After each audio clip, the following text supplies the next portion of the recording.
Hey everybody! Welcome back to Northernlion Plays Spelunky. I'm paused here because we are about to do the August 10th daily challenge.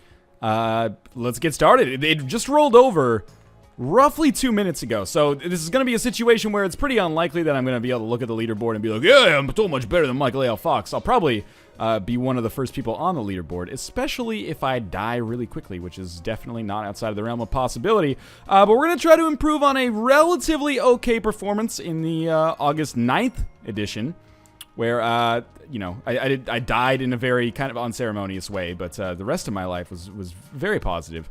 Although I guess that doesn't really matter in Spelunky terms. And I really like the daily challenge because it always keeps you on your toes. Like, in normal run, I might not be as concerned about doing some of this stuff as I am in a daily challenge. Like, I was looking at it and I was like, there's a really real possibility that I could fall on the spikes if I try this risky jump, so let's not do it unless I absolutely have no other choice. So, what are our, I guess, goals for this daily challenge? As always, just to give you a quick refresher, the highest score that I can possibly get is the kind of feel-good goal, of course. I am also, on a more microscopic level, or a more, practical level, I'm going to try for progression. I'm going to try to get to the City of Gold. I'm going to go through the hoops of getting the Ankh and the Ujat Eye, because the payoff of getting to the City of Gold, getting to Hell, and possibly picking up a fairly staggering sum of money, just doing that to see if there was an arrow trap over here that could be triggered, is huge. It could potentially give me, a very high-ranking leaderboard position. As for, choosing a leaderboard position that I'd be happy with here, I think that would be a little bit foolish, considering I'm going to be one of the first people to do the challenge in all likelihood. Among the first few percent, at least, to do this. So we'll just try to set a good score. I'm setting my own goals as opposed to, letting the conditions of the challenge set the goals for me. Whether that's positive or negative remains to be seen, though.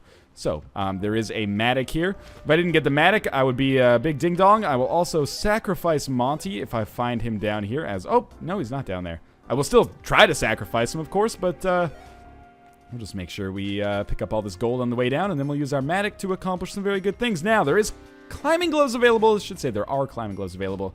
But I was originally going to talk about that fat bomb box. Not sure we're going to be able to pick up both of those, though. Both very effective items in the right hands. Are my hands the right hands? Well, why don't you ask your mother? I don't know why I did my Danko Jones voice for that. Apparently, by the way, it's Danko Jones. Danko Jones, a frequent source of bemusement for me here on the Northernlion, etc. show.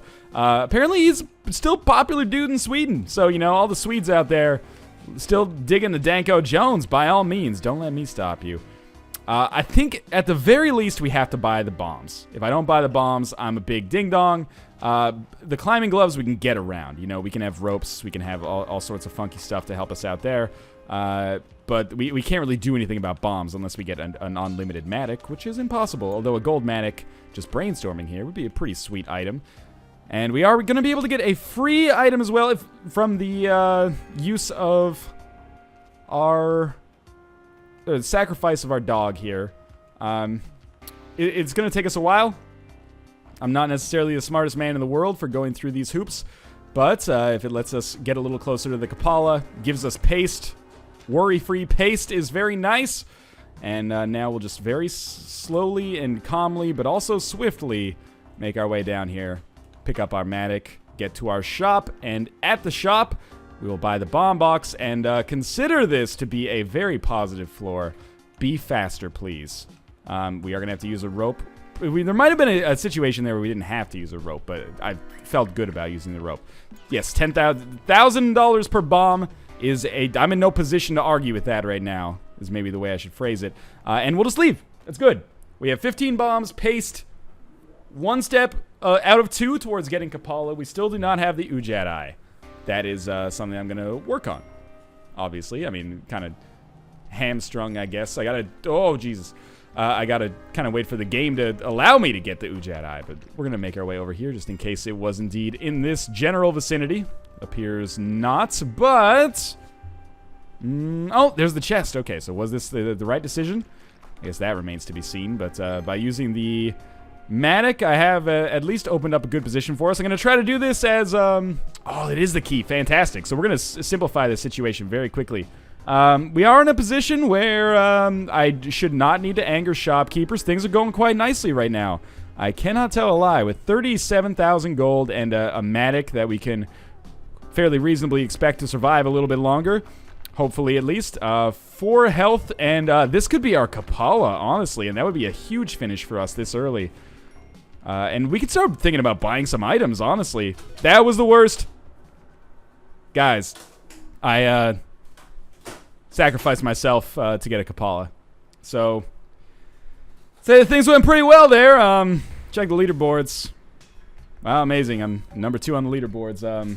That was the first time, I think, in my life I've ever sacrificed myself at the altar by accident. And, you know, it was a good run coming there.